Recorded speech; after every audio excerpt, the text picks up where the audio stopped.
Right.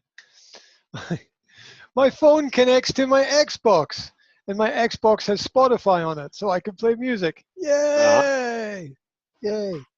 Yay! Rock and roll. But you have some account on the Spotify, or you are using some free version? I have an account. It's only it's £10 a month for access to every song on the planet. So that's a good deal, in my opinion. That's like what's that, £1 every 3 days for access to all the music that you want. So yeah, but if you are using it, yeah, it's okay. If not, then well, I use it to yeah, I find myself using it for strange things. Like if I watch a TV series, like I don't know, like any TV series, they've got music as a soundtrack to the TV series, and it's very easy to find the soundtracks in Spotify. Yeah. So and not only that, there are really, really cool people out there who curate music for you. Yeah. So people who like love music, they will go and they will find some TV show that doesn't have an official soundtrack, and they will collect all the songs from it and create it, and then you have access to their creations. So so that's cool in my opinion. That's great. And anything that saves me time so I don't have to go searching for everything. It's a time saver. It's a time saver in terms of music. So you don't have to download stuff and curate your own stuff, and people do it for you. And it's just it's a nice way to access new music as well, because they've got little radio stations in there that if you like this music, then they recommend other stuff for you, and that's kind of cool. So yeah, I was a little bit hesitant about using Spotify at the beginning, but it's one of those things. It's just if you don't use Spotify, you are spending more money.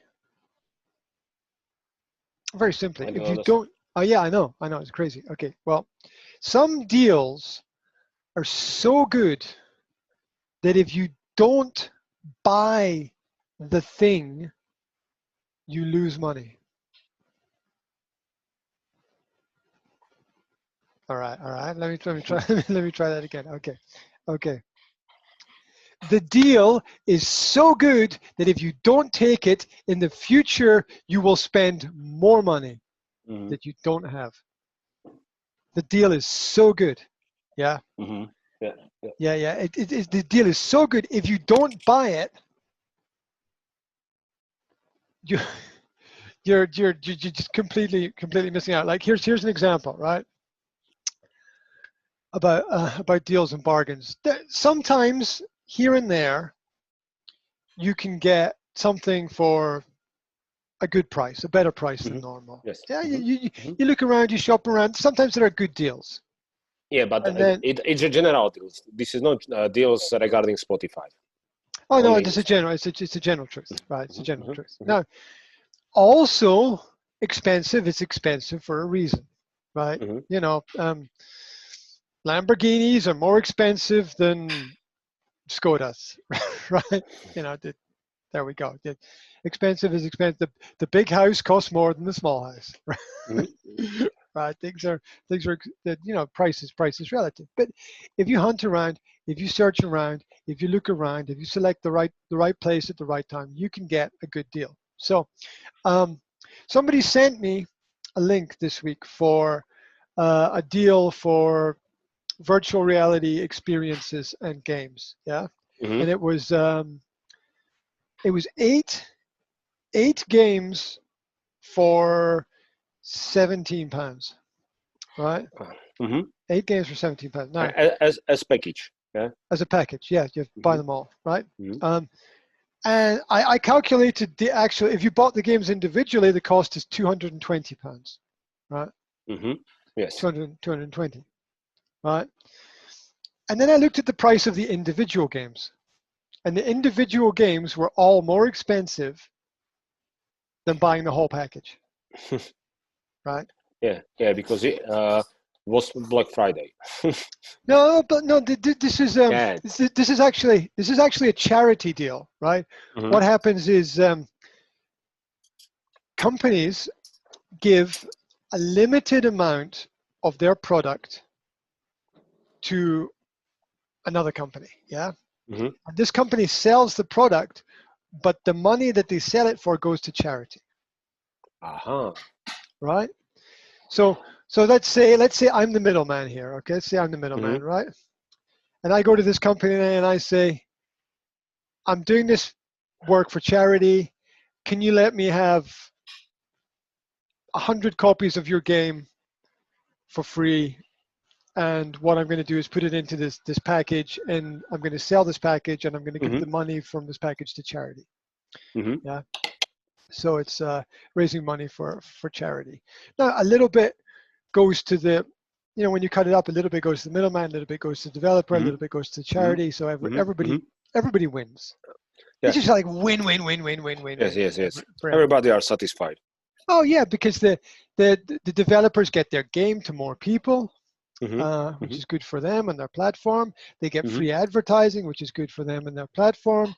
The middleman gets to help people. The charity gets their money, and the end user gets to buy things at a cheaper price than normal. So it's just like everybody wins across the board. It's a great deal. And so I looked at this deal, and I was like, first of all, I was like, is this real? Right? Because sometimes when you see something that's really good, that the first question is, okay, what's the catch? Like the the man selling expensive watches on the street corner. They're not real, right? So it's like what's going on? So I checked it out, and it was totally real. It was totally legitimate. It was a real deal, and so I bought it, right? And what I told myself when I was buying it was this: if you don't buy this, you're actually losing money. Yes. Because eventually you will pay more. Yeah. In one way or another, whether it's for the same activity or game, or whether it's for a different one, or eventually you will pay more, right? And so Spotify is one of those deals. The Spotify deal is that if you don't use Spotify, you will eventually spend more money and more time trying to get the same thing somewhere else, and you'll waste money and you'll waste time. Why waste money and waste time when you can get it right here, right now, in your hand? And but I don't understand how Spotify influence you or influence this deal. Principle.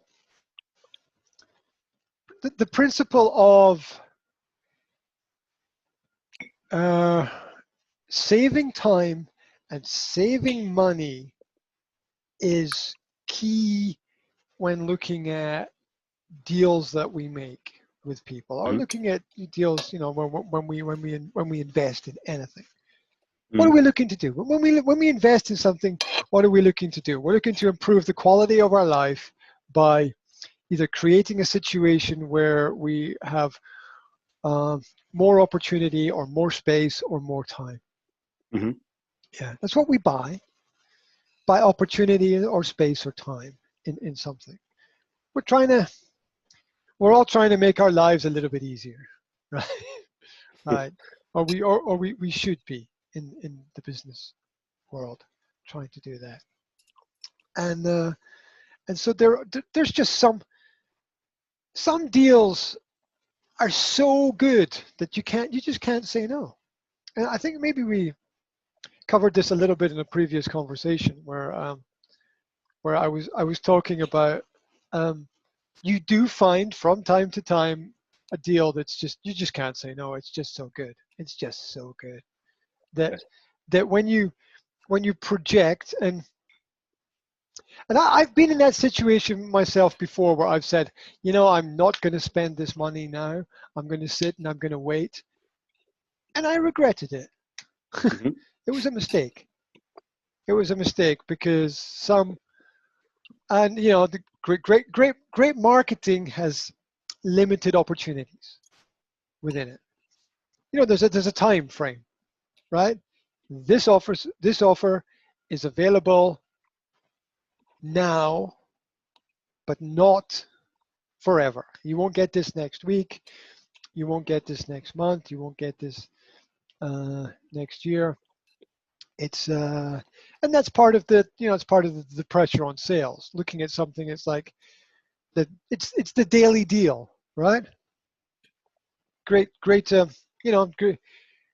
companies that are constantly pushing things and working on their marketing. They've got a daily deal, and people will visit your store. They'll visit your web page. They'll check out your app if you've got a daily deal because they sort of want to know. And those are a lot of the websites that I check. Yeah, understood. But you know what could be, let's say, negative impact if let's say company is working like this. People will be able to recognize that okay, let's wait because we know that this company really prepare some good offer. It means, but this good offer means, yeah, for you as a consumer or end user, yeah, for you definitely is okay, but for company it will have a very negative impact on margin because all, let's say, discount has a negative impact on the margin. Only if you have a limited product range. Right. If you are Red Bull and you are selling only cans of Red Bull, basically, then that can impact your brand image.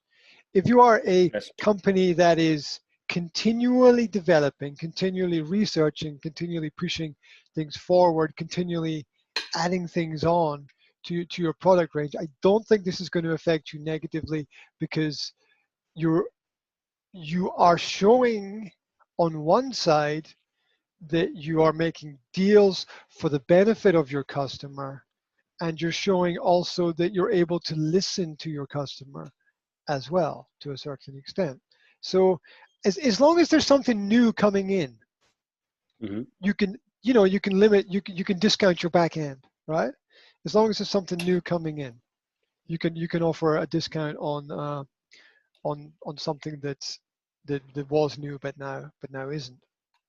And I think if you're a one-trick pony, you've only got one thing that you're pushing and one thing that you're selling, then you're very limited in what you can offer. If you've got a classic example, if you've got a big store and you've got lots of products in your store, you can always offer a daily deal on something. Yeah. But if so, I think it's about product range. I don't think you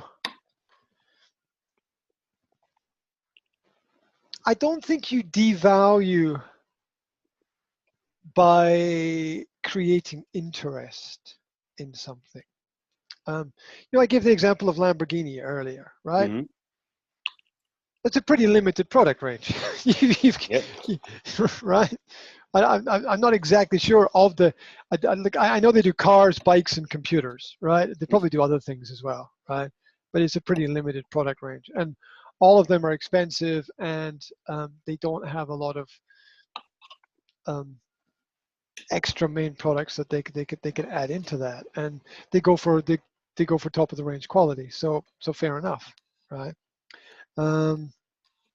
But it then depends on the number of clients you have and the number of clients you're looking at selling to. If you're looking at selling to 100 customers and your 100 customers and they know you, then perhaps you don't need something special. You don't need a daily deal because you can specifically orientate things towards them. But if you're selling to 50,000 people and you know that all these people are slightly different, then and you want to expand that and you want that to grow, then there needs to be constantly fresh ideas, constantly new ideas. I'm not sure. Like I've heard the argument before that, oh well, I'm not going to buy it now.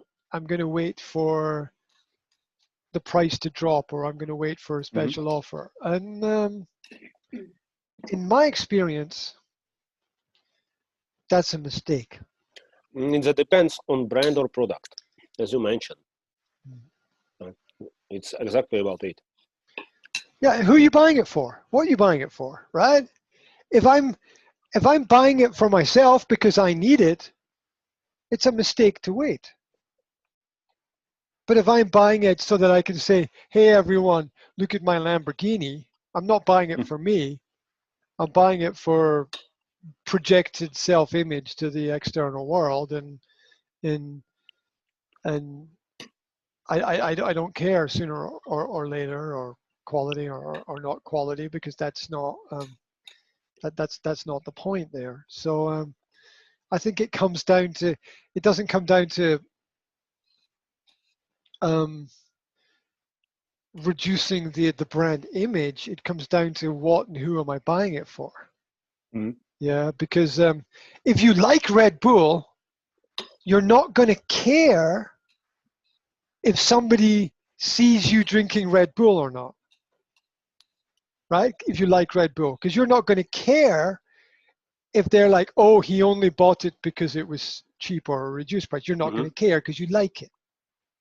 But if you're buying something for the projected external self-image about what other people think, then your tendency is to wait. If you like the brand, if I like the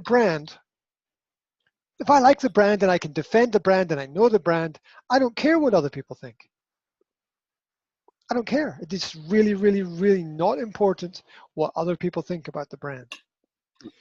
But if I'm buying something because of an insecurity in myself, that I feel that I ought to buy this because of who I am and where I am and the job I have and the position I have and other people expect this from me, then you're going to start to worry about brand image, because then you'll think, well, that brand reflects me, and if other people see the brand is cheap, they'll think that I'm cheap.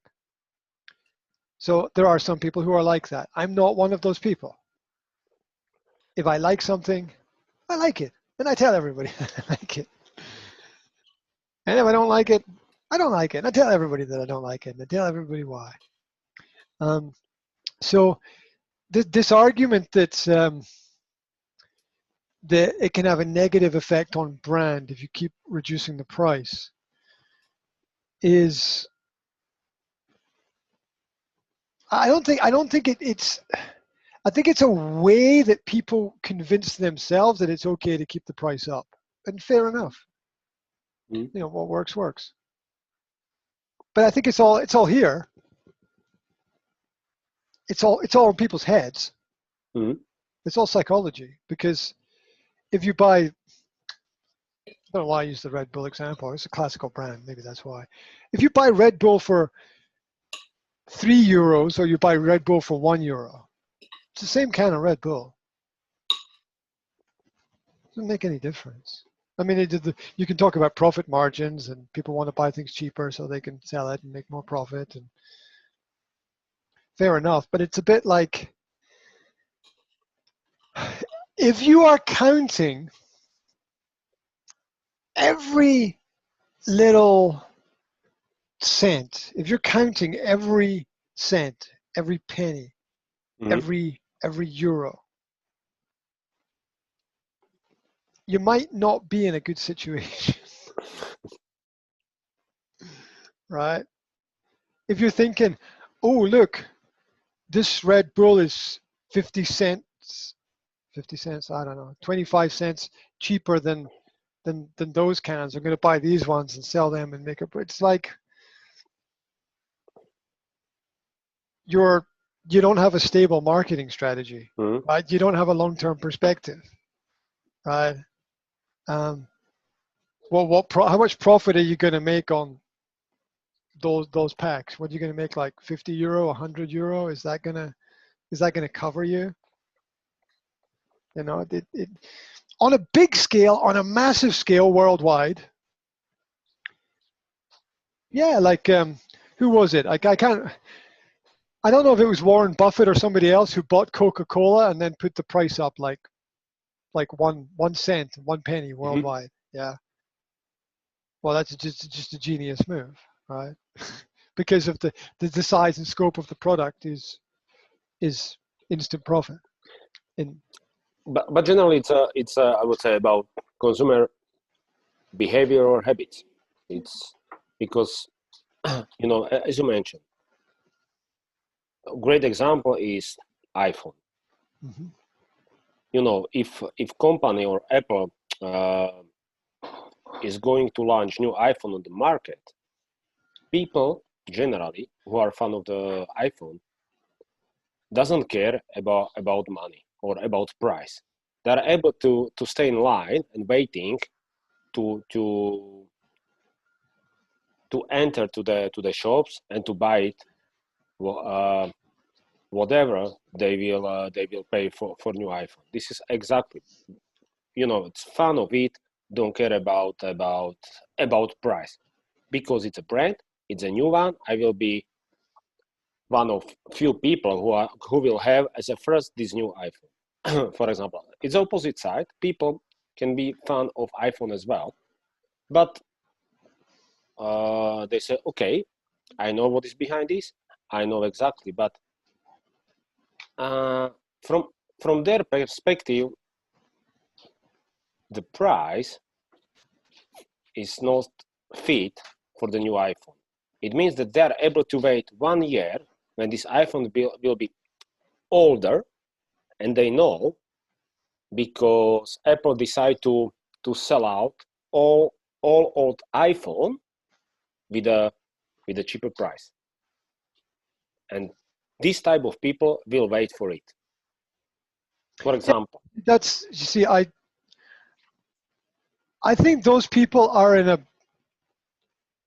much more in a minority than people think, and I think that's crazy, because that's like, okay, 360 the philosophy of G, okay, 360 days in a year, a bit more, that's 360 days in a year, €1 a day, 360 euros, right? Mm-hmm.